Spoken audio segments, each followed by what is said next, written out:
Why do you need an author platform?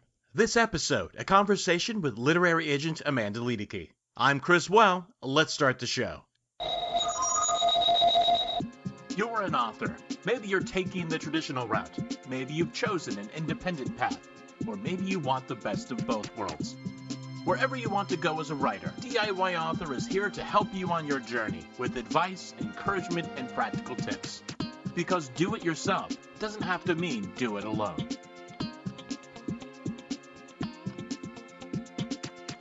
Welcome to DIY Author. I'm your host, Chris Well. Our guest this episode is Amanda Liedeke, an agent with McGregor Literary. With a background in marketing, social media, and copywriting, she is also the author of The Extroverted Writer, an author's guide to marketing and building a platform. In this conversation, we discuss why it's important for an author to build a platform, how literary agents are adapting to the changes in publishing, why an independent author might still want an agent, and the most important thing you can do right now to further your career as an author. Here's our interview. Hello, and my guest now is Amanda Liedeke. She is an agent, she is an author, and she's going to talk to us about agenting and authoring. Her book is The Extroverted Writer, an author's guide to marketing and building a platform, and she also blogs every week on the McGregor Literary blog on this topic. Just to start out, let's make sure I say this correctly. McGregorLiterary.com is where the blog, people can find the blog. Yep. So, hello, Amanda, and welcome. Hello, Chris. Thanks for having me. And before we get any further, in case anyone feels that this is important to know, although I am not one of Amanda's clients personally, I am a client of the agency where she works. And also, we're going to be talking later about an imprint. I'm one of the authors on that imprint. So, I don't know how different the conversation will be because of that, but just in case anyone needs to know. So let's start out with your book about authors building platforms, which you blog about weekly on the literary blog. What inspired you to write this book? The inspiration came early on when I entered the industry. My background is in marketing, and when I entered the industry, I mean, there's just a lot of panic, I think, about platform and about marketing. And that's because you have a lot of people who they don't really have a background in that. They don't really know about that. But they know that you need to have a presence. You know, they know that an author needs to have a following in order to have a successful career. So when I came into the industry and my background was in marketing and everyone, is kind of concerned about the platform thing, I realized that that's a need that I could fill. I realized I had something to say. I had insight. I had worked with major international brands. And so I had something to bring to the table. So I started blogging about it. And then of course you get the people saying, oh, I can't sift through your blogs. Like I can't find this one thing. And you get all of that. And so eventually, it made sense to do a book, to compile the posts, to weed them out, to make them better, to add a bunch of content, and to really fill out the topic. So that's what happened. That's kind of how it came to be. And now it's really fun because I have like a little book that I can bring with me to conferences. And when I speak on social media or marketing, there's something right there that authors can buy. So it's really cool. And you're still building on these topics on the blog, right? Every week? I am. And it's funny because it's like, there comes a point where you think you should maybe just start over because maybe you have a new readership or people are ready to kind of cover those same topics again. But I am venturing, as far as I can right now. I talked about keywords last year or last week. Keywords are really, they're detail words. They're typically nouns that people use to fill in the metadata for their site, or you can use them to really give weight to your tweets or your Facebook messages or whatever. So I talked about those and I'm hopefully going to talk a little bit about pay-per-click advertising next week. So I feel like it's getting more serious because for a long time I kind of kept it really like big picture, here's just a way to get started. And now we're getting into some more of these technical things. So there's just a lot to talk about, and it's been probably about 2 years already. So there's a lot to say, and the technology is always changing, so that keeps it fresh too. Who is the target reader of this book? Is this every author or certain kinds of authors? I would say the best reader would probably be someone who is just starting out, someone who is somewhat familiar with social media and with blogging and all of that, but maybe they haven't really thought about how to use that as a means of promotion and marketing. Maybe they don't know how to do that, or they just haven't really given it much thought and they haven't really tried to figure it out, but they know that it's important. So that's the ideal reader. I think readers who are really advanced and really experienced with marketing, they probably aren't going to get very much out of it. However, I think they could probably get one or two things. And usually when you're at that point in your career, you're really just looking for like small little nuggets of a new idea. So it might be helpful for those people. But I think people who are newer, or people who have tried the marketing thing, they've tried social media, they've tried to do something online, and they just feel like their messages are just falling flat, I think it's a really great book. It's very practical. I'm an extremely practical person when it comes to what to do. It's not just theory. It's totally not theory. It is very specific, as specific as I can possibly be without going on a case by case basis, you know. So yeah, I think it's definitely a lot of help for newbies. It could help kind of like people who are somewhat experienced, and the very experienced, it may not help them as much, but they're very experienced, so they may not be looking for new things. What was, in the course of, as you're writing the blog, but also writing the book, what was the most surprising thing that you discovered? I think, well, the process of writing, was pretty much what I expected, because again, I'm just compiling blog posts. But it was funny that, not funny, it was good to go through the process, especially since I self-published. And there's a blog post that I did once a couple months ago about why I chose self-publishing, because people always want to know, because they're like, they think it says something or something like that. But there were very specific reasons why I chose to self-publish. But going through that process and then realizing that there was never any pushback. There was never any, well, this is self-published. And I think many times in the industry, we assume that mentality is still going on, that the whole idea of self-publishing is still this kind of bad thing that puts a sour taste in people's mouths. And that's not true, especially if you're someone who has positioned yourself as somewhat of an expert, someone who has a following, who has a readership. They don't care where the book comes from or how they get it. They just want the material.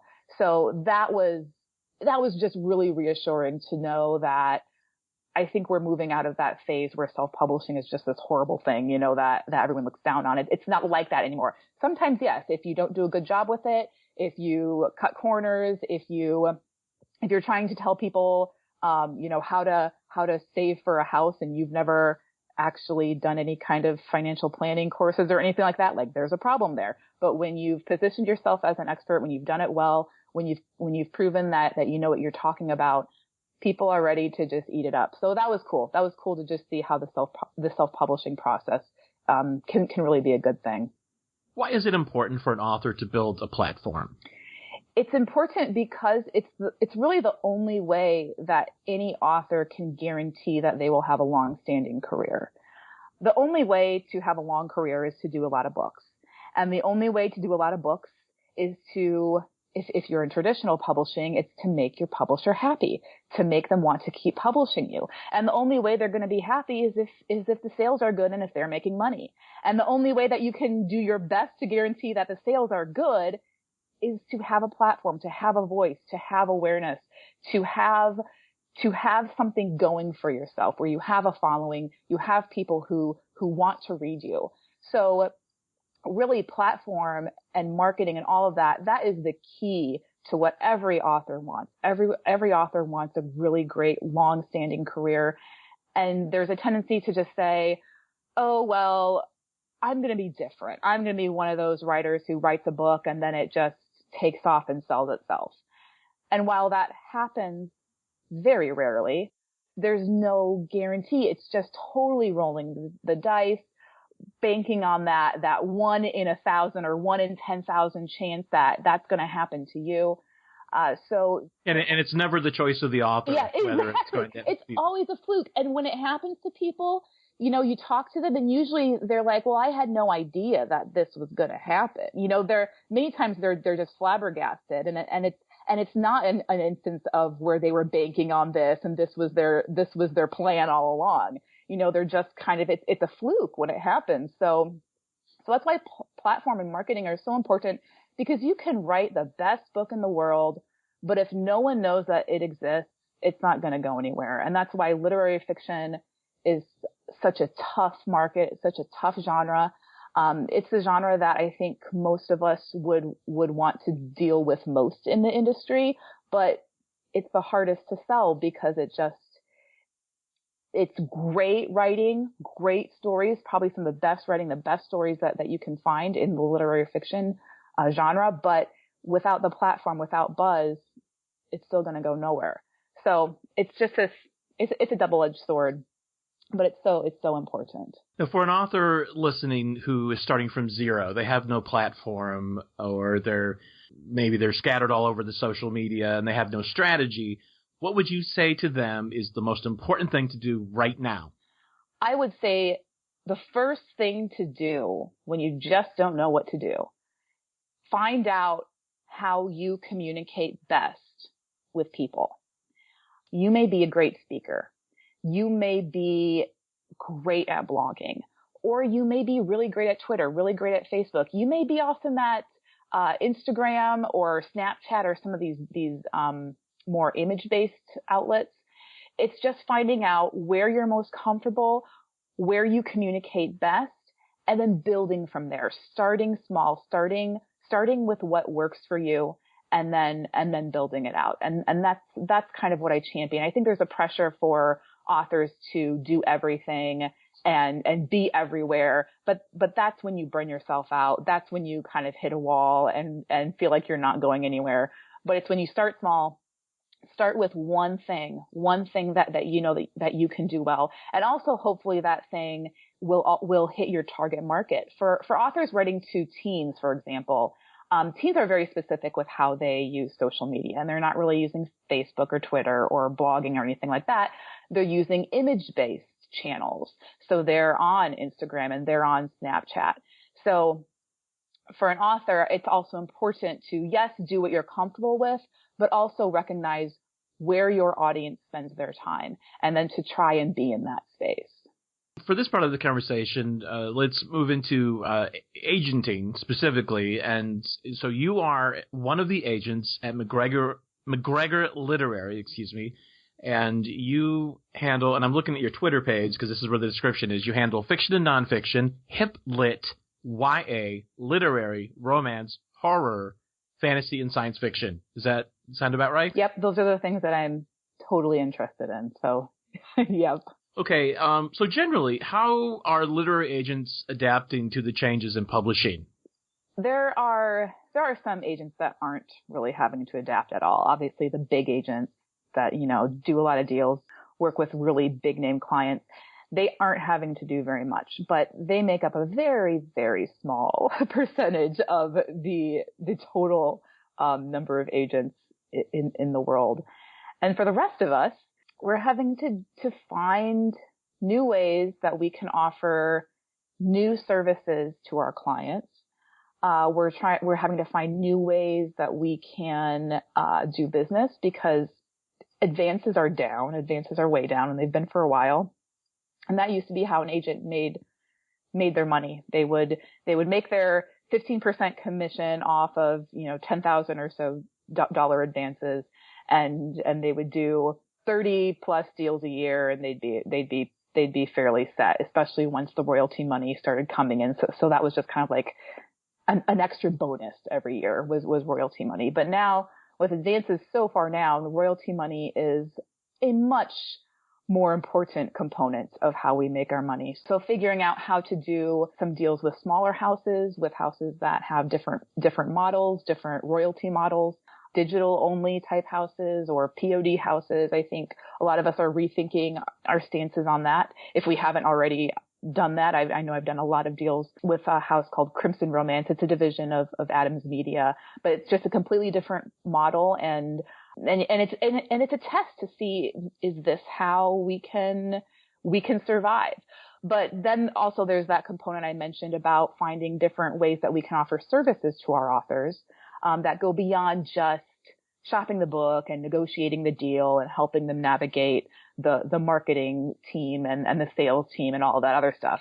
It goes beyond that. Agents are spending more time than ever editing manuscripts. I talked to one agent when I was at a conference in Chicago, and she said that she was spending 70% of her time doing edits on manuscripts. So we're having to rethink how we spend our time, the services that we offer. For me, it's probably going to look like doing a lot more marketing brainstorm with my client and helping them find out that component. I've done a lot more editing. I've done a lot more nitpicking with the manuscripts themselves. So it's just, I think, doing more to serve our clients and moving very much away from the old model and the model that the really big agents use, which is kind of like showing up when there's money to be made, negotiating those big deals, and then the authors typically have other people in place to help them with the other components. So yeah, it's different. So we'll see what happens. Now, for those authors who are listening and their intentions are completely independent, how would you explain to them that there are still reasons to consider getting an agent? I think for some of them, there is no reason to get an agent, and that's okay. That's something that I'm okay with. Some of them just do a really great job of handling their business, because that's what it becomes when you are truly an independent author. You end up having to be in charge of everything, and it's not just writing the book and designing the cover and paying an editor and formatting the book and uploading it and managing that. It's also managing every single component of the marketing campaign, the promotional campaign. How are you going to position this book in the marketplace? You don't have a publishing team to help you figure that out. You have to do it on your own. When are you going to run deals? When are you going to run specials? How are you going to do that? How are you going to do these things that typically a sales department would take care of within a publishing house or the marketing team? So you find yourself managing everything from bookkeeping to marketing to then also trying to find time to write. An agent can bring help in those areas, and it depends on that individual agent's skills, what they're skilled at, what they're comfortable with, what they think they can have to offer. So if you're an independent author and you're thinking maybe you need some help, it might come in the form of an agent. You may want an agent to show up to shop some foreign rights, maybe shop film rights. So they're taking care of those deals, but they're also there to give you advice on how to position the book, how to do your marketing campaigns. Maybe they'll do some editing for you. I mean, I think there are just a number of services that an agent could offer to a self-published author, but it's going to vary by the agent. And then the author and agent are also going to have to figure out, okay, how do we keep this mutually beneficial? How does the author compensate the agent? How does the agent make sure that they're providing value to the author? So it's very up in the air, but it happens where independent authors see success and then they decide to bring an agent on board. So yeah, it's fuzzy, but I think it's something for independent authors to be aware of. What would you consider the biggest myths about the role of literary agents? I think there are a lot of myths. I think, it's a myth that we make a ton of money. I had someone tell me that, I should just talk to my people and come up with a huge offer because he was talking to someone else and they promised him $100,000 and that's just chump change for me is what he indicated. So, so we don't make a lot of money. Obviously the big agents, they do very well for themselves, but a lot of us, we're making 15% off of, advances that are between $5,000 and $10,000. Not very much. Also, a big misconception is that we're mean, that we hate one another, that we're going to get into fights. It's always funny when I'm on a panel and there's a bunch of agents and people are like, "Oh, you guys are so nice to one another." Yes, we are. We're fine with one another. I mean, we may disagree and then things may seem to get a little heated, but you'll have that in any, I think, line of business. So there's just, I think I think also it's easy to go online and just kind of read what others are saying and assume that that applies to every agent. Because another big misconception is that we're all money hungry. We all just want the deals to be done. We all will only show up when there's money to be made, all of these kinds of things. And yeah, sure, there are agents like that, but there's a lot of us who are really interested in our authors and what's best for them, and going so far as to say, if you want to walk away from this, I understand. And I've said that to some of my authors before, even though it means losing out on the money that I've worked so hard to try and get. So yeah, it's funny. Those misconceptions are pretty comical. So for an author who would like to look for an agent, what are the best ways to go about seeking representation? The best thing is to go to a conference and to meet them face to face, and not necessarily in a pitch type of setting, where you sit down and you have 10 minutes or so to talk about your book and make them like you. It's very stressful. So I think the even better than that would be to hang out at the bar or whatever after hours. That's usually where agents and other industry professionals congregate. And I've many times see it happen where an author is just, they want to get in there. They want you to know who they are. They want to spend time with you. And when it's in that kind of a setting, the pressure is off. You're face to face with someone, and an agent's going to decide whether or not they like you. And many times we're going to decide that we like spending time with you. We like talking with you. We like just talking business or talking about life, because at its core, we need to want to work together. An agent needs to feel like they want to call their author, or they're excited to hear from their author. It should never be a relationship where you're kind of dreading hearing from the other person. So if you can establish early on that, we're going to have a great relationship. I'm going to be a fun person to talk with. I'm going to be easy to talk to, easygoing.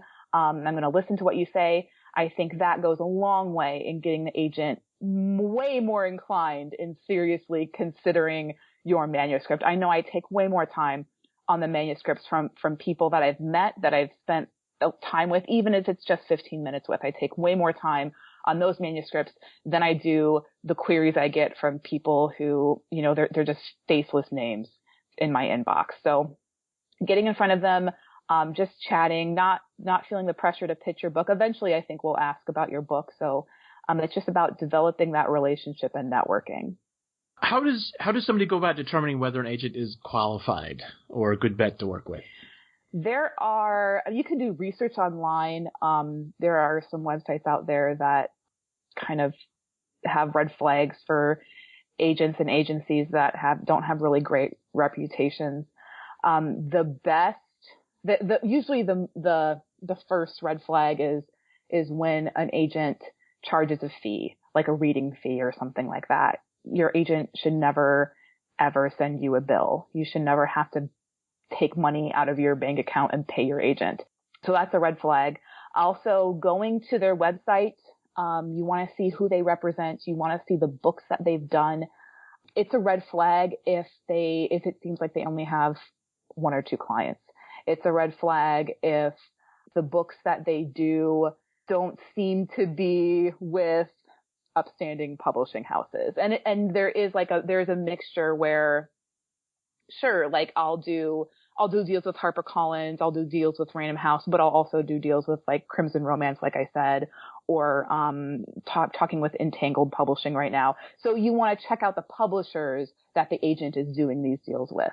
I think it's a good thing to go to Publishers Marketplace and maybe get like a 1-month subscription so that you can log in and see who's doing what business is being done, and then you can determine whether or not that agent is for you. So those are just some quick things to see, who's legit and who's not. But definitely do your research, know who you're talking with, know who you're considering, and also ask to, if you're very serious about working with them, there's nothing wrong with asking to talk to some of their authors and get a feel from their authors, what it's like to work with this person, what connections do they have in the industry, things like that to really give you an idea of what they're going to do for you. What are some of the do's and don'ts in terms of, because you did mention it's very relational. What are some things where it's like, okay, if I don't see you at a conference or meet you at a conference, what are some do's and don'ts? Do this, don't do this. I think some do's when it comes to agents, I absolutely think it's great to reach out to us on social media, to tweet us, to get on our Facebook pages if we have one and interact with us that way.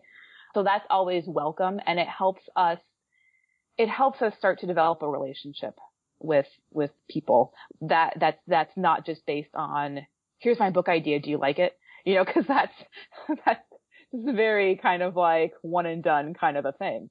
So I think developing that relationship, networking, even if you can't get face to face is possible. And it's a really good idea to do. Spending time on our blogs, reading what we have to say, determining if we're a good fit for you or if you line up with what we're saying.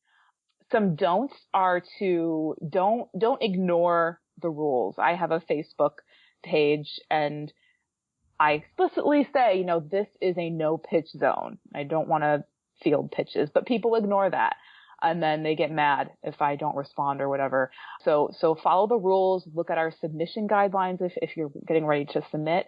Many of us have specific instructions as to what we want to see in a blind submission. And I guess be nice, be confident, but don't be overwhelmingly confident is also a good rule. We want you to believe in your book. We want you to believe in your writing, but you know, I think also there's a dose of humility that goes along with that helps us know that you're easy to work with. So for the authors listening who are they're trying to make some decisions about, because there's so many options now in publishing, so many directions they could go. What is the first thing you would say that author should consider as they're trying to figure out what their choices are? I think they need to know what they want. What is success to them? Is it seeing their book in a bookstore? Is it being featured at BEA? Is it hitting the New York Times list? Is it just having a book or having multiple books? Knowing what you want helps determine how to get there. And as an agent, I do this all the time with my authors. You know, what do you want? Because it's easy to do the first book, whether you self-publish or get a traditional deal. You know, that happens and it's usually everyone's like all for it because that's the first step to anything is to just get a book. But then when you start to see success, there's always going to be all of these different things that pop up, all of these opportunities, especially in today's publishing world when we have so many indie presses or startup presses and their model is different and they're bringing writers in to be editors or to be acquisitions people. And all of these opportunities start opening up when authors start to see success. So it's important to know not only in the beginning of your career, but in the middle of your career, where do you want to go? Because that determines how you get there. It also determines many times whether or not it's a good idea to self-publish. Fiction is hard. It's hard to self-publish and to see success with it. It's a whole lot easier if you're doing nonfiction and if you already have a speaking schedule or if you're already out there developing a following. But with fiction, it's just difficult. So I think also knowing the realities, knowing what it's going to take is important when you make your decision. And also being aware that the decisions you make, it's not like you can just erase them and pretend like they never happened. You know, if you self-publish a series of books and if the sales just aren't very good, you're going to try to pretend like that never happened if you decide to then go over and try to get traditional publication, you know, because the publisher is going to ask, well, what are your sales numbers? And if you say, oh, well, this is it. It's not very much. Then that's telling the publisher, so maybe they don't really know how to market. Maybe they don't really know how to promote. There's just all of these things. So what you do is going to impact, you know, your career down the line. So know what you want, know what your ultimate goal is, and then take the steps to pursue that. Don't just do whatever just because, oh, I have this book and I need to do something with it. You know, that's not, you have a career that you need to move toward. So that's the mindset to be in. So let's shift gears a little bit and talk about, and I can't remember if we've brought this topic, if you mentioned this yet, but let me think how to even talk about this. McGregor Literary, one of your projects is you're helping authors get published, meaning imprints. You literally have imprints, and there's an arrangement with some of your authors that are where you're publishing books. And the first, I think the first one was Spyglass, right? Yeah. That was the first one? Okay, so that's Spyglass Lane Mysteries, where you had several cozy mystery romance. They were, how do we describe this? They were backlisted pretty much. They had been picked up by a publisher, and then the publisher just pretty much dropped the whole line. So we ended up with like 40 books. Right. Yeah. And so we were in a circumstance, and again, I mentioned this earlier, I'm one of these authors. We were in a place where all of these books existed, and as I understand it, most of the authors were clients of the same agency, was how McGregor got involved. So that business model that you've created, sort of, it rides an interesting line between agency and then self-publishing. I mean, it's not a traditional publishing thing. How do you describe the model, the actual model? I like to refer to it as self-publishing, because our authors, you for instance, you retain the rights. Essentially, you're giving us the opportunity to format the book, upload the book, manage the book, put the book on on a website that the agency has created. But our authors have the opportunity to take those books down whenever they want. So they want to pull the plug, then that's done. And we give them, we take the books down and the author can do whatever they want with them. So it's like self-publishing, except you aren't alone. You are self-publishing with a group of authors who are all doing the same thing.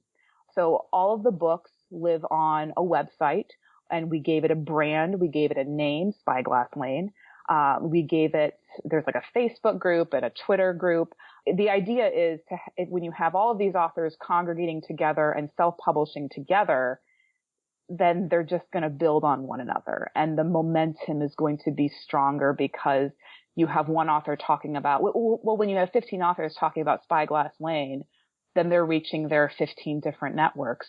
And so that's 15 times the people that you would reach if you were just doing it yourself. So that's kind of what we do.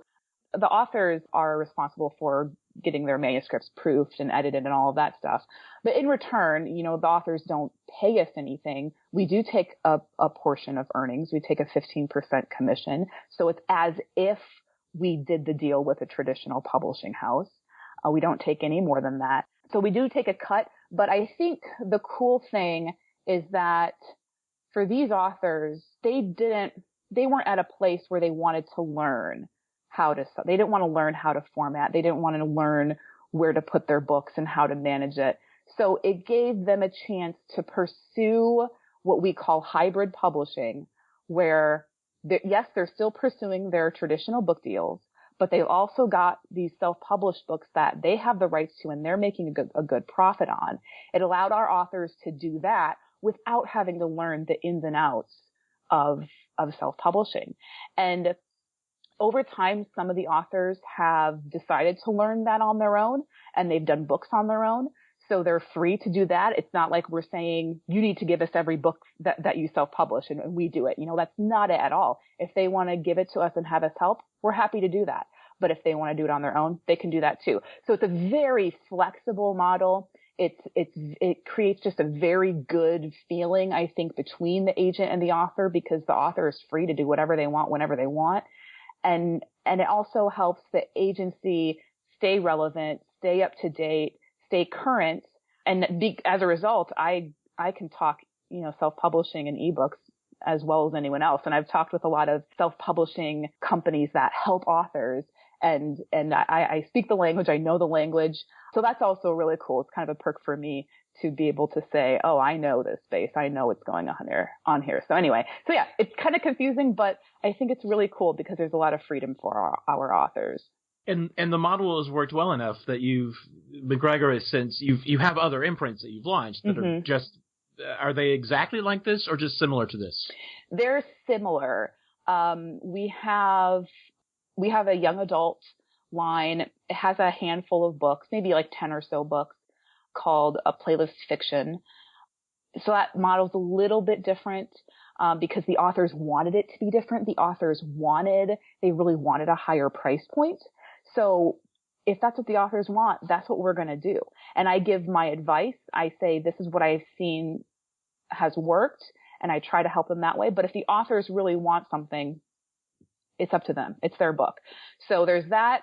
There's the Forget Me Not Romances, which is a lot newer, very new actually, and we're still putting books on that site. And that has some authors that are very well known. Gail Gamer Martin is one, and she's done some like 50 books, a lot of them with Harlequin. So some good names there. And then we have Dusty Trails is a Western line. And so we do have a number of different imprints, and we try to be smart about it in that we aren't just going to start an imprint for the sake of starting an imprint, because the last thing I want to do is become an acquisitions editor. What we do is we wait until we have what we feel are enough books. And we have books that either, for the most part, they couldn't get traditional publishing deals because the timing was off. The publisher just wasn't looking for that particular kind of book at that time. So they're running into those kinds of obstacles. Or these books are backlisted titles, books that have been published before, and then the rights have been reverted to the author. So these are the kinds of books that we work with, and we wait until we have enough within a specific genre to then say, okay, I think it's time to do something with these books to give our authors the chance to have their stories see the light of day. And then that's when we decide to put together a line and put together a website. And the authors, we invite them to join. And many times, they are very, very happy to be able to do something with their books. And so this particular model, it doesn't really replace anything. It just gives more options. An author that wants to self-publish can still do that. An author that wants traditional can still do that. This just sort of fills in the cracks. Yes, exactly. This is our way of saying, we want you to do what you need to do for your career. We aren't going to be the type of agency that says we only deal with traditional publishers. That's it. We aren't going to do that. We understand that authors need to make money, and it's a very hard thing to do as an author. So one thing I've recognized is some of the most successful authors, some of the happiest authors, are ones that are truly doing both worlds. They're self-publishing and they have that going, so they're generating that income that they're in control of. And then they have traditional publishing deals so that their name is in bookstores and they have more of a wider reach.